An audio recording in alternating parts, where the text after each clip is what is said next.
And then I began to say to myself, now what? What do I do? And I told this priest, I said, Father, you know what I'm going to do? I used to be a hippie, and I used to do all that stuff. I'm going to do that for God.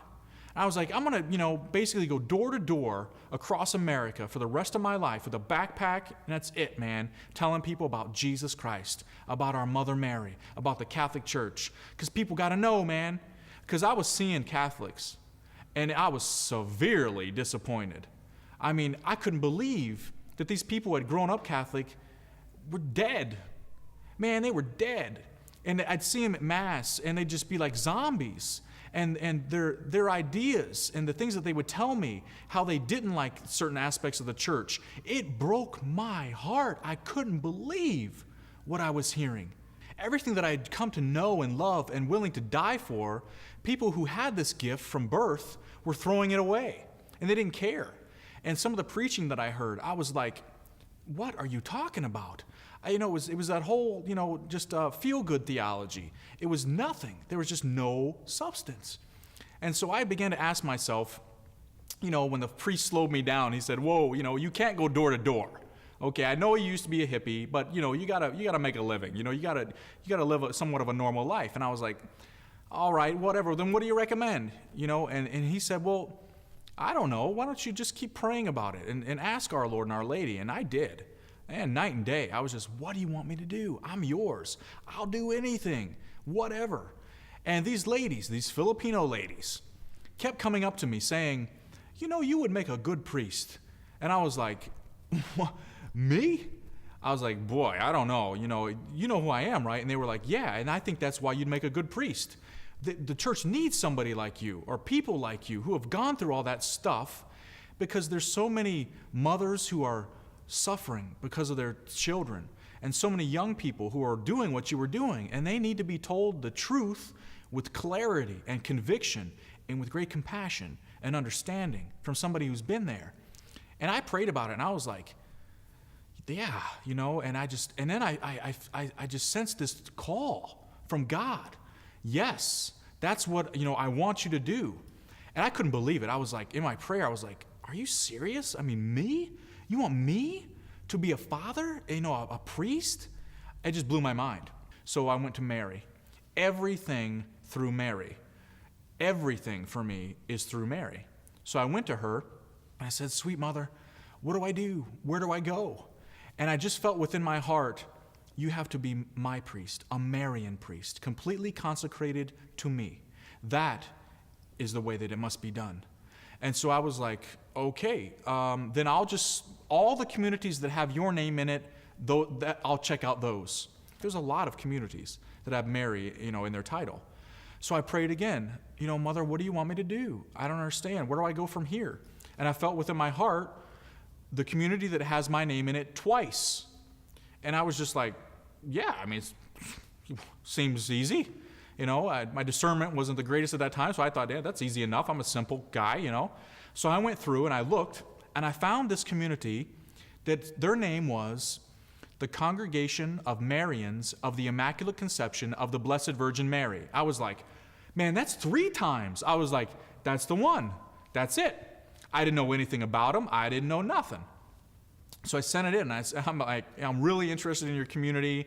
I love Our Lady and all that. So I got information back, and I went to visit them in Washington, D.C. I just fell in love with them. Good guys, men of the church, strong, Polish roots. It was founded in Poland in the 17th century, and it was just solid, orthodox. And I was like, man, this is great. You guys are awesome. And I decided to apply, to join. And on top of all that, they promoted something more than anyone in the world, divine mercy. They had the copyrights to the Saint Faustina, or she wasn't even a saint at that point, to Faustina's diary. And I started reading that, and I learned all about the divine mercy, the image, Jesus, I trust in you. I was like, hello, this is perfect. I who have been the recipient of so much mercy, it's perfect. Called to be an apostle of divine mercy, to be, in this time, one who preaches the truth in a merciful way. That was it. It just said, it had my name all over it. I went into their postulacy program. I wasn't even Catholic for 1 year. There's nothing in canon law that says, that you had to be Catholic for a certain amount of time. It's just a prudential decision on the part of the superiors. So they said, well, we'll, put you through and we'll see what we can do, see how, if God's calling you. And so I went in, I was just pumped, so excited to be there with brothers who love the Lord and love Our Lady. And so that began my whole formation, and it was long. I mean, I was in formation for 10 years. I didn't have a high school diploma, so I had to go to, the basics. I had to learn the basics. Went to community college, then ended up going to, regular college, then went to seminary, did my novitiate year where you don't study. All in all, it took 10 years. And then I had to study theology. I had to study Greek and Latin and all that stuff. Me, nobody who knew nothing but the ways of the world. And I began to love it. I went with the blessing of my community as the first group from my community to move to Steubenville, Ohio. And I went to the Franciscan University of Steubenville, and I graduated from there. And I loved it. Oh, man. I took the masters. Scott Hahn, I took it for every class he taught. Took Mark Miravalli, all those guys. Just was imbued with Catholicism.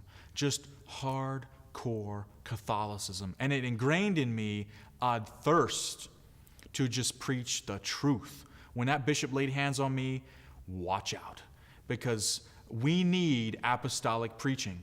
Guys who are going to preach boldly, black and white, no gray, just clear, just saying it.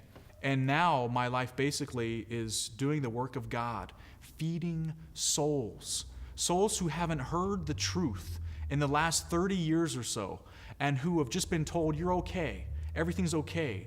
Sin, we don't have the concepts of sin that we used to have. Well, I mount the pulpit and say, yes, we do. And I go right to it. Contraception, homosexual acts, disobedience to the Holy Father. I go right to the quick. And a lot of people don't like that. And they come up to me after Mass and they say, who are you young priest? You want to take us back to pre-Vatican II times or, the 13th century. And I'm like, oh, no, I don't. I love Vatican II. Vatican II was of God. So, as I see the situation in so many parishes, and, we're going through this difficult time in the church right now, there is a great reason for hope. Our Holy Father's talked about the new springtime, and a lot of that has to do with the clergy. There is, as I said, a whole new generation coming, and these guys are on fire. They're zealous. They're studying passionately. They're men who love the church. They want Eucharistic adoration. They love Our Lady. They want to pray the Rosary in common. It's wonderful. They want to wear the Roman collar. They want to wear a cassock. They want to wear a habit. It's a no-brainer if you just open your eyes and look at all the new communities that are springing up. Why? Because they wear habits, because they're Orthodox, because they pray, because they're poor. It's a no-brainer. It's obvious. And I always tell people, because they catch me always after my talks and they say, Father, I'm so glad that you said that, but are there more like you? And I always say, yes, there are. In the seminaries right now, there are rank upon rank of very good men. Pray for them. They kind of have to, in many places, unfortunately, lay low, stay below the radar, lest they get kicked out, because they're Orthodox, because they're solid, because they're men in love. Pray for them, that they persevere. Many of them are there, and they're fighting the good fight. They're carrying a heavy cross. Why? Because they love you, and because they love their God and their Mother Mary. Pray that they persevere. Rest assured, my friends, these guys are coming to a parish near you.